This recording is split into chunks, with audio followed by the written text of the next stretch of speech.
Welcome to The Explainer. Today we're doing a deep dive into one of the most critical processes in all of project management, direct and manage project work.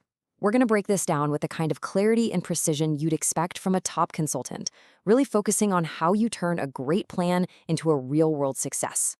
This is the fundamental question, isn't it? Every project manager faces this. You've spent all this time crafting the perfect plan, but let's be honest, a plan is just a document. The real magic and the real challenge is closing that gap between what's on paper and what actually gets done. That's where execution begins. So I want you to think about this process, direct and manage project work, in a new way. It's not just a step in a textbook. It's the powerful humming engine at the very heart of your project. This is what takes all the potential energy you've built up in planning and converts it into kinetic energy, into real forward motion and tangible results. So here's how we're going to tackle this. First, we'll define what the engine room is all about. Then we'll look at the fuel it needs, the inputs, and the tools you use to run it. After that, we'll check out what it actually produces and how it connects to everything else. And we'll wrap up with the key takeaway for you as a project manager. All right, let's fire this thing up. First things first, the project's engine room. Let's get right to the core of what execution actually is. Okay, so this is the official definition from the PMBOK guide, but let's pull it apart. Leading and performing the work, that's the active part. You're not just watching, you're in the trenches making things happen. But then look at the second half, implementing approved changes. This is so important. It tells us that execution is dynamic, it's about adapting, but doing it in a controlled, deliberate way.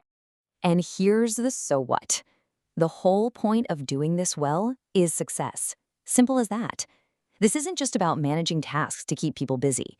It's about orchestrating everything, the tech, the team, the stakeholders, to make sure the project actually delivers on its promises.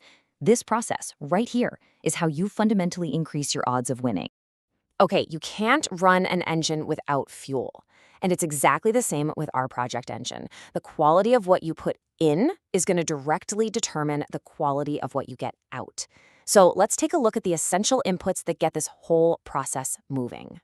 No surprise here, the single most important input is the project management plan itself. Think of this as the master blueprint, the complete set of schematics for your engine. And remember, it's not just one document. It's all those other plans, your scope plan, schedule, budget, risk plan. Every single piece of it gives you the instructions and the guardrails for how the work actually gets done. Now, this is a really critical fuel source. Because let's face it, projects never go exactly according to plan. Change is going to happen. Approved change requests are the authorized updates to your blueprint. They come out of a totally separate, rigorous process, and they feed directly into execution. This ensures you're building to the right specifications, not yesterday's. Honestly, this is your #1 defense against scope creep and chaos.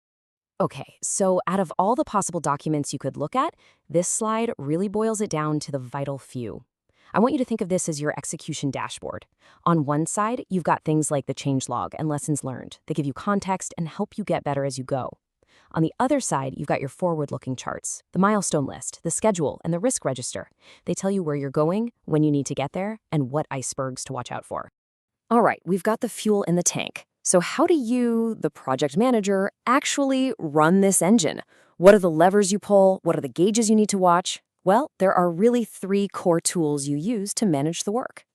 The first 2 are all about balance. On one hand, you have expert judgment. This is the human element, right? It's the wisdom you get from your SMEs, from legal, from senior leaders. You just can't automate that kind of experience. But on the other hand, you have your Project Management Information System, or PMIS. This is your tech stack, your scheduling software, your collaboration tools, the systems that automate the flow of work and information. One gives you wisdom, the other gives you structure and data. And finally, we have the most powerful integration tool of all, meetings. Now I know, but when they're run well, meetings are not just for status updates. They are the strategic command center for your entire engine. This is where you manage handoffs between teams, you hash out problems, and you make sure everyone is pointing in the same direction. So, we've fueled the engine, we're running it with our tools. Now for the best part, the payoff. What does a well-run project engine actually create? Because it's not just about the final product.